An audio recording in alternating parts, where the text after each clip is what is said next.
No, overall, I'm fine. I'm doing a great job, doing a lot, making progress. But of course, there are some demands, but I'm doing well. Why? Am I here in this war, perhaps? It feels rewarding to help where I can. Quickly.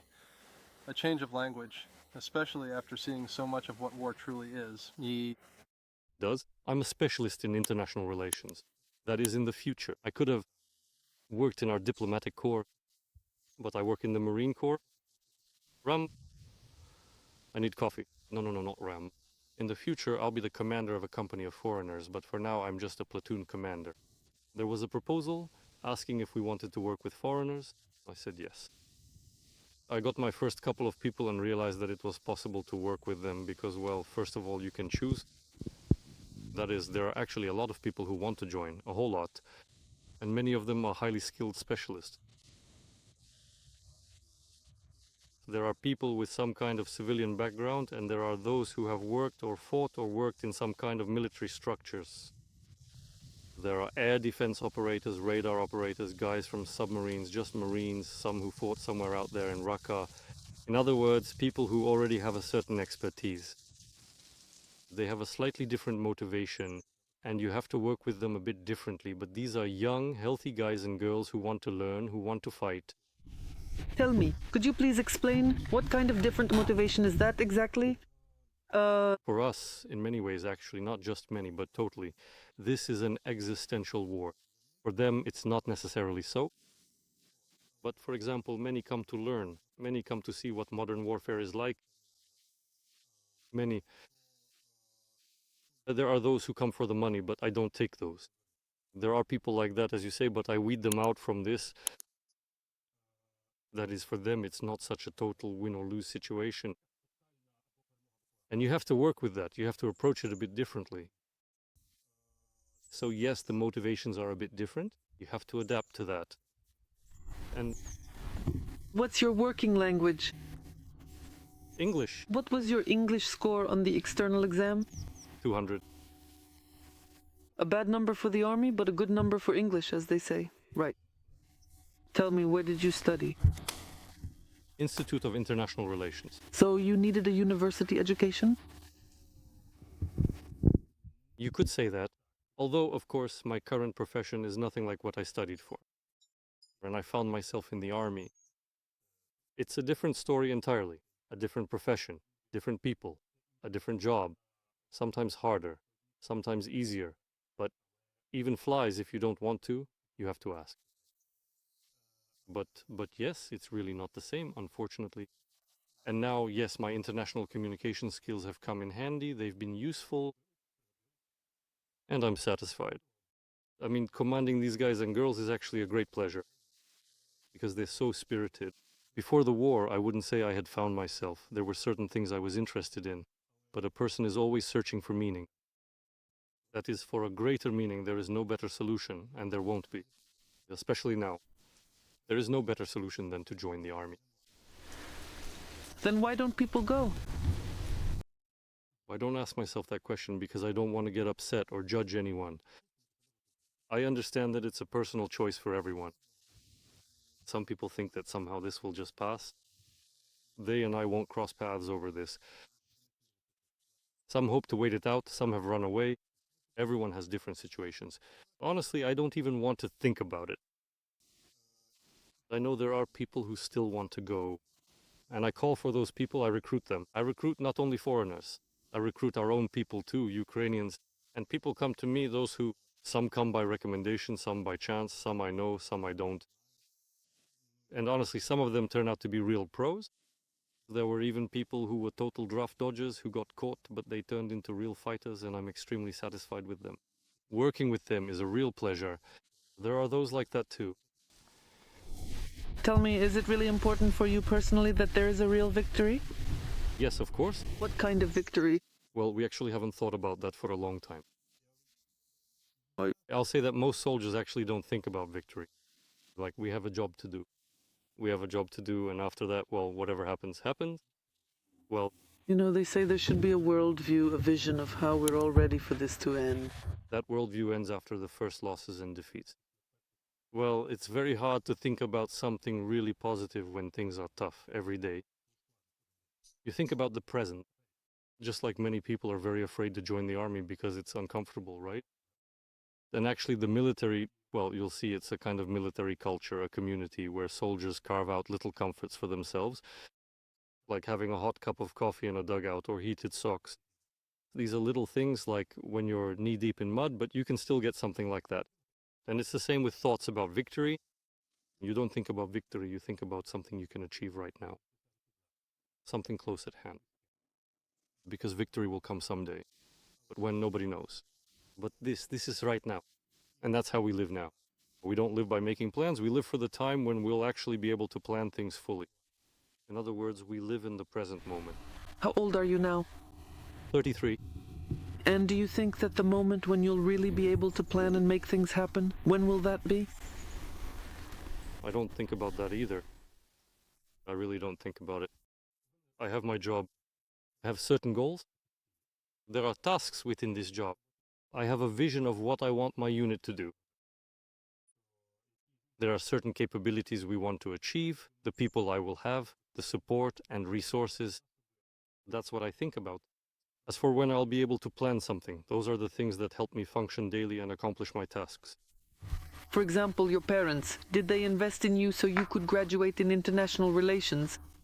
Well, of course my father criticized me, but I asked him, how can you judge me when you're in the 5th Assault Brigade? Like you shouldn't. My mom said that as a mother, of course I'm terribly worried and I don't approve of your decision, but as a person and a citizen, I completely understand you. I could have kept living in Berlin, but I decided that would be the wrong choice.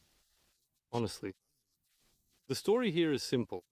Like I could have just gone to clubs or gyms there, or just lived my life somewhere over there. And how would I look at myself in the mirror in the morning? Well, shame would have eaten me alive. I would have just torn myself apart. When did you come back from abroad? The first 2 weeks of the full-scale invasion. My father even picked me up at the border and scolded me for half the drive home. Then he said, I'll go fix the car, and came back with a backpack and said, well, I'm off. I was like, you rascal. I was supposed to be the first to go. So it was a competition? Yeah. I thought, I'll go now, and that's it. His hands are tied. He has to get the family out, do something. But he was like, here are the keys, you take care of it. Well, I'm taking care of it. And What were you doing in Berlin? studying. Master's program. I decided that before I turned 30, I should finish my master's degree after all. Didn't finish it. So now before 40? No, now honestly, I really do think about it, and I wonder what's actually the point of all this. I mean, a master's degree abroad, really, is it worth it? It's a different atmosphere, a different approach to learning. It's cool, it's awesome, they really teach you to think, to consider conceptual things you would never have thought of in your life. I'm even reading about media as a projection of reality. And there are a lot of things like that, like the elasticity of reality in media, those kinds of concepts. You wonder, how did someone even come up with that? You need a slightly different, more conceptual way of thinking for that. And that's awesome. It really broadens your perspective a lot. But where do you go from here? Here, it's interesting. More interesting, even. I can say this about everyone. A lot of people who come to us are in this kind of situation. To call it a life crisis would be a bit unfair, but again, it's about searching for the meaning of life. What am I doing? Why am I doing this? Why am I don't know, building houses or working as a cook or at a bank or somewhere else? It's this kind of routine that feels meaningless. But here, this is life. This is it, this horror, but it's life. And many people come to witness life and they find themselves here too. They see this blood, death, joy, the fact that someone survived, and this is life. Many of them come to us, they've already served in the infantry and assaults. Some have had countless concussions, injuries. I usually find them somewhere, or sometimes someone recommends them to me, or occasionally recruiters also find them somewhere. And they come to us, and I see in them a desire to learn. I see in them a desire to get their very first real taste of living such a truly dangerous and unpredictable life. And now, at this moment, they see a unique opportunity to do even more, to become more deeply involved in all of this. More, because drones are now the future of war. This is the future. A lot of it is terrifying, because technology, they are advancing much faster than we as a society or civilization are developing. But in this future, they see that these are skills that might be needed. In the context of war, it's an option, an opportunity to inflict more damage on the enemy, to do much more than they would by just sitting in a trench. And right now, of course, I have absolute respect for the infantry. But the infantry holds the line. Unfortunately, the war is such now that the infantry holds, but drones destroy. Honestly, I approach it quite unemotionally. There's a target, that's it. You hit the target. If you hit a really valuable target, then there's joy. The first time I screamed from happiness was in 2023 in the Grove when we hit a toss. It exploded so loudly that half of Kherson region could hear it. That's when I was like that. We just screamed throughout the whole Grove, and What did you scream? I just screamed, that's all. This is a placeholder sentence designed to match the required duration for the video. Since the original text does not contain any meaningful information and is simply a long string of repeated characters, we are providing this extended placeholder to ensure the voiceover duration aligns with the target. If you have specific content or a message you would like to convey, please provide the details, and we will adjust the text accordingly to fit the desired length and maintain accuracy. And, well, there is a bit of fear. Like, I'm driving down the road, right? And what if something comes at me head on? Where would I turn, into a minefield? There are such worries, but overall it's a routine we've gotten used to. When something starts hitting nearby, of course, you remember your own mortality. But otherwise, I think very few people actually think about their mortality until death is already knocking. So literally, fears are just fears. After the first strike, something like that. And after the 10th one too? And After the 10th one too. Although I know a lot of guys, actually from the infantry, I know a lot of guys who say they sleep much better when something is thundering out there. It's true. Even our own Frenchman told me that it was really hard for him when he went home for a while. It was very hard for him to fall asleep because it was so quiet. A lot of people come to us sitters and realize, like, damn, I really lucked out. In our battalion, to some extent, the atmosphere is very different. We joke among ourselves that our battalion is like a family. Because first of all, we take care of our people. These specialists who join me, they're honestly amazing professionals. They do their job very well. Not perfectly, because perfection doesn't exist, but we're moving towards it. And I want them to keep doing it. That's why I try my best to help out, to solve problems, to handle any issues. If something happens, I try to find a way to make sure everything turns out well. We have a very friendly team. This started back when we were a company within the 140th.